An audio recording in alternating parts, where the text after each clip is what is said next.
सद्भावनाओं और सद्विचारों का पालनहार हूं। मैं ओमकार कैलाश में शिवगण द्वारा शिव की स्तुति पूर्ण हुई तो नारद ने शिव से शक्ति के अवतार की जिज्ञासा प्रकट की और उधर मैना की गोद में शक्ति पुत्री रूप में प्रकट हो गई। ब्रह्मा विष्णु भी उनके दर्शन के लिए प्रकट हुए तो शक्ति ने भी प्रकट होकर मैना को लोक व्यवहार का ज्ञान दिया। श्रीमन नारायण नारायण नारायण। बधाई हो हिमालय राज, बधाई हो। सुना है कन्या सुमुखी तो है ही, भाग्यशालिनी भी है। भाग्य का निर्णय तो भविष्य करेगा देवऋषि। हाँ, उसके जन्म से इतना अवश्य हुआ है कि संपूर्ण वातावरण में एक दिव्य आभासी व्याप्त गई है। मन प्रफुल्लित हो गया है और तन स्फूर्तिवान। अर्थात सभी दिव्य गुण विद्यमान है। इसका निर्णय भी आप ही ने लेना है। हिमालय राज, मैं इस समय यहाँ निर्णायक बनकर नहीं, दर्शनार्थी बनकर आया हूँ। दर्शनार्थी? किसका दर्शन? आपकी पुत्री के और किसके? देवऋषि, आपकी टेव गई नहीं। आप सदा ही विनोद और परिहास की बातें करते हैं। भला आप देवऋषि और ब्रह्मपुत्र होकर एक नवजात कन्या के दर्शन की इच्छा रखते हैं? ये कैसी विरोध स्थिति है? मेरा विचार है आपके दर्शन और आशीर्वाद से कन्या और हमें पुण्य लाभ होगा। क्यों अनर्थ करवाना चाहते हैं आप हिमालय राज? आपकी पुत्री को मैं आशीर्वाद दूंगा। नारायण नारायण। देवऋषि, आप हमारे शुभचिंतक हैं, हमारा मंगल चाहते हैं, हमें बधाई देने आए हैं, तो क्या उस कन्या को आशीर्वाद नहीं देंगे आप? कौन किसका शुभचिंतक है और कौन मंगल आकांक्षी है और कौन आशीर्वाद देने की योग्यता रखता है, इसका निर्णय तो भविष्य ही करेगा। तो आप भी निर्णय के माया जाल में उलझ गए देवऋषि। नारायण नारायण। ये विषय ही माया से परिपूर्ण है हिमालय राज। अच्छा देवऋषि, अब चलें और कन्या को आशीर्वाद दें। राजन, मैं आशीर्वाद देने नहीं, लेने आया हूं। क्या आपको ज्ञात नहीं, जगत की हर कन्या मां जगदंबा का स्वरूप होती है।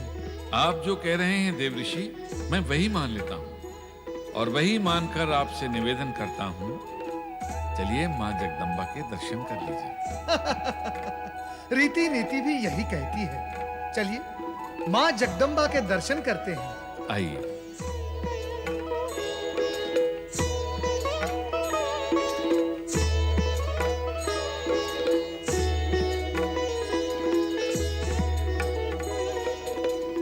नारायण नारायण।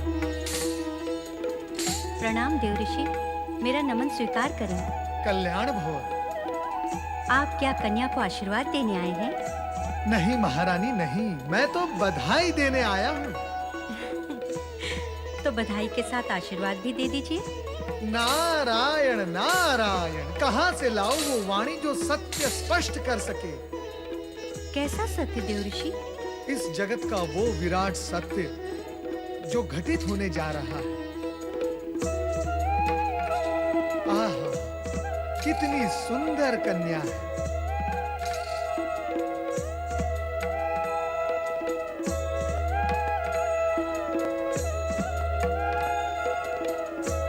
ये रूप कितना सुंदर है, कितना पावन है, और वो रूप कितना अद्भुत। अरे, कहाँ गई?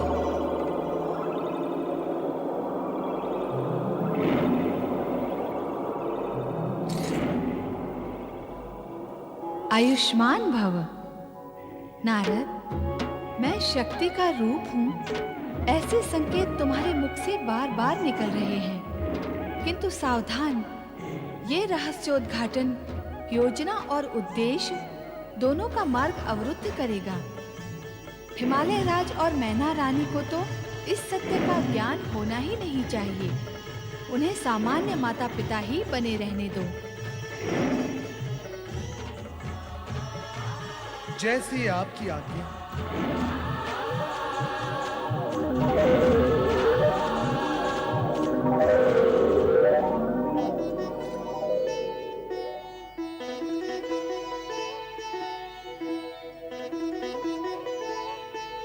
देवऋषि, आप किससे बातें कर रहे हैं? और बातें भी ऐसी जैसे जैसे किसी देवी से कर रहे हो। राजन, इस पुण्य धरती पर कन्या को देवी रूप में ही माना जाता है। सत्य कहा आपने, पर देवऋषि, इतनी छोटी कन्या तो बोल नहीं सकती। पर मैं तो बोल सकता हूँ। जब बड़े इन छोटे शिशुओं के साथ संवाद करते हैं तो करते ही चले जाते हैं, और ये शिशु केवल सुनते हैं, और बड़े इन छोटे शिशुओं के संवाद भी स्वयं ही बोल लेते हैं। और बस मैं भी वही कर रहा था। आपकी लीला तो आप ही जाने देवऋषि। हाँ, वो तो माँ जगदम्बा भी जानती हैं। महाराज, महारानी, अब मुझे आज्ञा दो।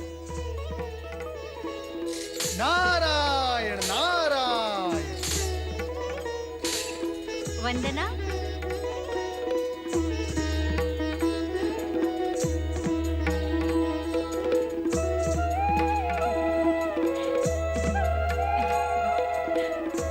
कितनी सुंदर है हमारी पुत्री। देवऋषि सत्य कह रहे थे, हमारी पुत्री साक्षात देवी का रूप है। देवी है तो इसके सयानी होने पर इसके लिए वर भी तो कोई देवता खोजना होगा। अरे, अभी तो हमारी पुत्री ने जन्म लिया है और अभी से आपको इसकी विवाह की चिंता होने लगी। महारानी, पुत्री का पिता होते ही चिंताएं स्वयं द्वार पर आ खड़ी होती हैं। आप चिंता न करें, विधाता की कृपा से सब कुशल मंगल होगा। विधाता की कृपा से कुशल मंगल की कामना करते हुए महारानी मैना अत्यंत प्रसन्न थी। मां जगदम्बा ने उनके घर में जन्म लेकर उनके हृदय को तो आनंदित कर दिया, किंतु देवराज इंद्र व अन्य देवगण अत्यंत भयभीत और चिंतित थे। अब क्या होगा देवराज? वायुदेव, यदि क्या होगा के विषय में देवराज को ज्ञान होता तो क्या हम सब इस प्रकार भटक रहे होते? तारकासुर के अत्याचार दिन प्रतिदिन बढ़ते ही जा रहे हैं। स्वर्ग से तो हम पहले से ही वंचित हो गए, अब अन्य किसी स्थान पर रहने योग्य भी नहीं रहे। वरुण देव सत्य कहते हैं।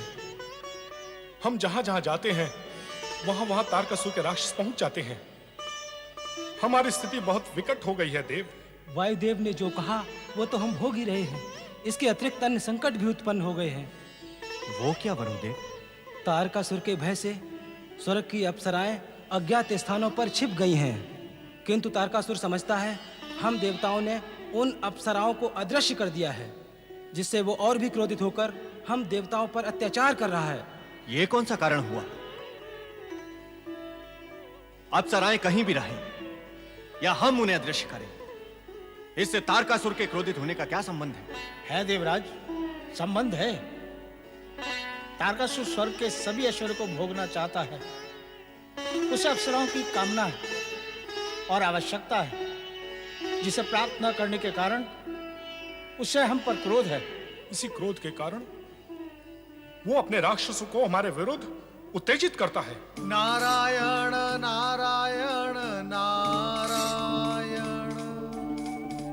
श्रीमन नारायण नारायण नारायण, नारायण नारायण। देवराज, नारायण का नाम सुनते ही यदि यह स्थिति होती है तो तारकासुर का नाम सुनते ही कंपन आता होगा। देवऋषि, जो सत्य है वो प्रत्यक्ष है, उसे नकारा तो नहीं जा सकता। विपदाग्रस्त, दुर्दशाग्रस्त, भयग्रस्त तो हम हैं ही। देवराज इंद्र, एक ही विषय पर बारंबार चर्चा करना, प्रश्न उठाना और उसका उत्तर देना मन में ग्लानि उत्पन्न करता है। आपका अभिप्राय क्या है देवऋषि? वही जो सदा रहा है, और ये मेरा अभिप्राय नहीं है, ये तो विधि का विधान है। और प्रकृति का नियम है। अपने कथन को स्पष्ट करें देवर्षि। अनेक बार कर चुका हूं, किंतु उसका लाभ न आप देवगण को हुआ है न इस जगत को। आप तो चक्र बनाने लगे देव ऋषि, अपना अभिप्राय स्पष्ट करें।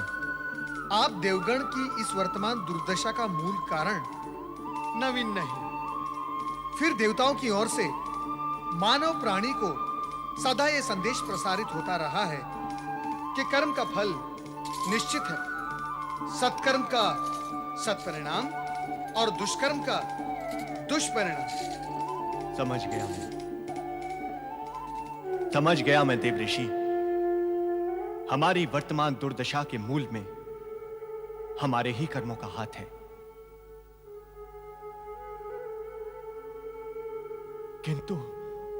किंतु इस विषय में तो मैं अपना दोष पहले भी स्वीकार कर चुका हूं। देव ऋषि, आप तो केवल इस समय हमें इस दुर्दशा से उबरने का उपाय बताएं। उपाय? नारायण नारायण, मेरे बताने या करने से नहीं होगा। उपाय की व्यवस्था प्रकृति द्वारा हो चुकी है। क्या हो चुकी है? कैसे हो चुकी है? कब और कहां हो चुकी है? बताएं देव ऋषि। शांत देवगण शांत। ये सूचना आपके मन को शांति पहुंचाएगी, ये मैं जानता था। जिस मां शक्ति से हमने नारी रूप में धरती पर अवतरित होने की प्रार्थना की थी, वे जन्म ले चुकी हैं। कहां? हिमालय राज के यहाँ, मैना रानी के आंचल में, उनकी पुत्री के रूप में। देव ऋषि, तब तो हमें हिमालय राज के घर जाकर उनकी पुत्री के दर्शन करने चाहिए। फिर तो उन्हें बधाई देनी चाहिए। हमें शीघ्र वहां पहुंचना चाहिए। हाँ, माँ शक्ति के दर्शन करने में विलंब क्यों? आप देवगण यदि भूल पर भूल करते रहेंगे तो इस दुर्दशा और विपदा से कैसे मुक्ति संभव होगी? अब क्या हुआ देव ऋषि?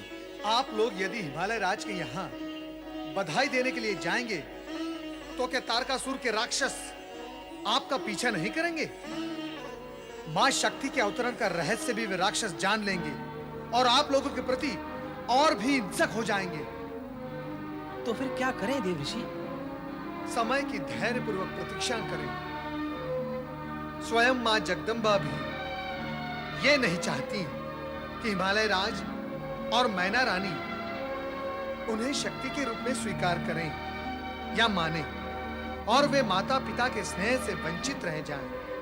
इसीलिए इस समय उनके दर्शन की इच्छा का शमन करें। समय आने पर उनके चमत्कार प्रकट होंगे और वे स्वयं भी प्रकट होंगे।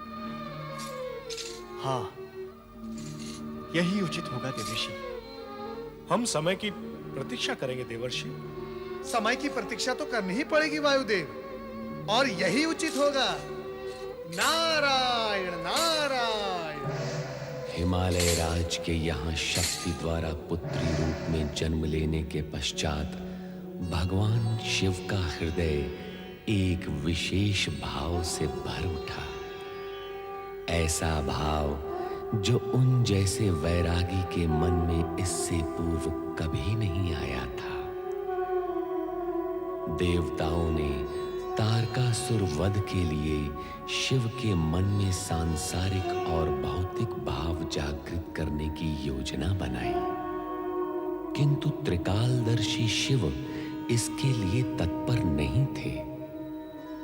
नारी रूप में शक्ति तो देवताओं की प्रार्थना पर अवतरित हो चुकी थी, किंतु शिव की सहमति और सहयोग के बिना कार्य अपूर्ण ही था।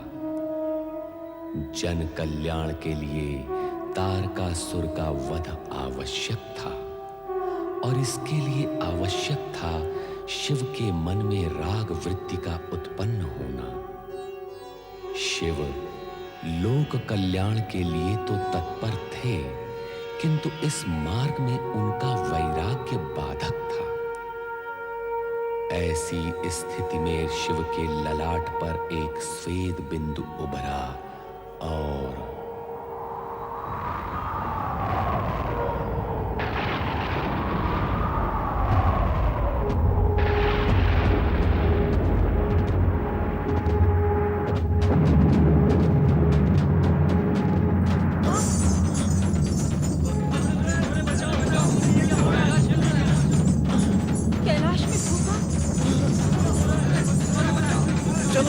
शरण में चले। चलो शीघ्र।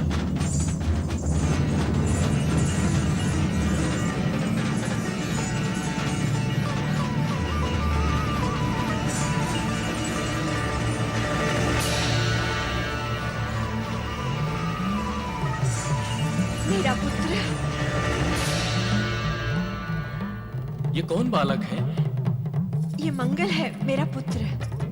और आप कौन है देवी?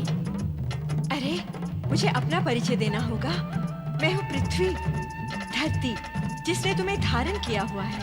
मंगल, मेरे पुत्र, मेरे लाल।